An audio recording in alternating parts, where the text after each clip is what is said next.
c'est toujours la même tactique qu'ils emploient quand ils veulent fermer un bureau de poste.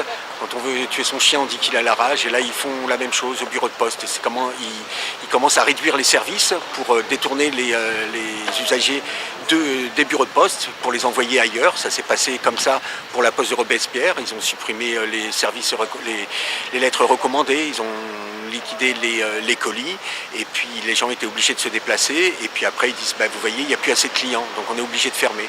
C'est exactement la même chose qui se passe avec Aix-en-Tillane. En fait, la question des services publics sur Talence, la Poste, le Pôle emploi, peut-être demain l'école, c'est déjà commencé.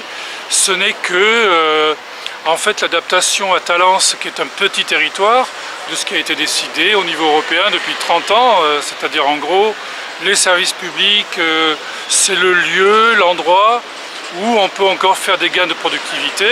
Et malheureusement, c'est aussi ce qui se passe pour beaucoup d'autres services publics. L'exemple de la Médocaine, c'est à peu près pareil. Ils ont déterminé qu'il n'y avait pas assez de billets vendus alors qu'ils ont tout fait pour que les gens n'aillent pas dans cette gare-là.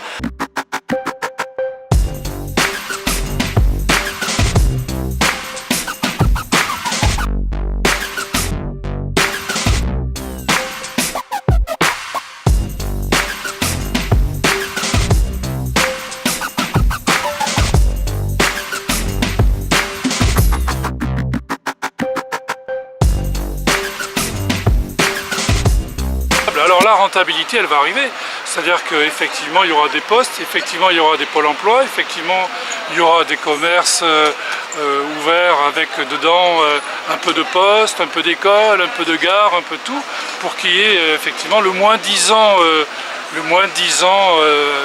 qui s'adresse à la population. On vide de sens le service public de proximité pour après pouvoir justifier la fermeture. Tout ça pourquoi? Parce que c'est encore dans le service, c'est-à-dire la définition privée du service public, pour eux c'est le service. Et bien dans le service, c'est là où ils pensent avoir des gains de productivité les plus rapides, gagner de l'argent le plus rapidement, au moindre coût.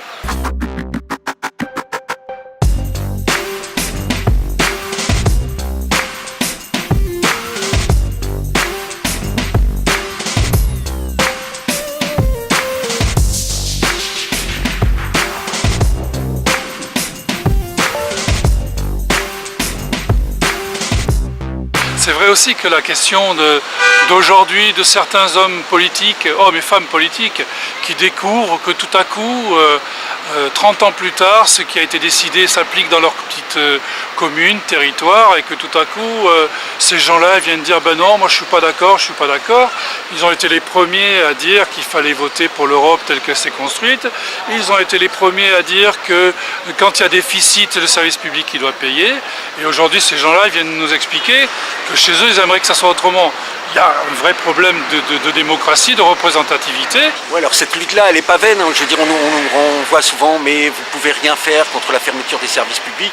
Je crois que sur Talence, on a au moins démontré une chose, c'est que d'abord la possibilité de rassembler beaucoup de gens venus d'horizons différents pour pouvoir, qui se sont regroupés au sein du comité de défense des services publics à Talence, pour pouvoir les défendre. C'est pas vain parce qu'on voit ce que c'est en train de faire au niveau de la gare de la Médocaine, même si c'est pas complètement satisfaisant. Donc voilà, on s'oppose à la politique de libéralisation et on s'oppose à toutes ces fermetures en cascade de services publics.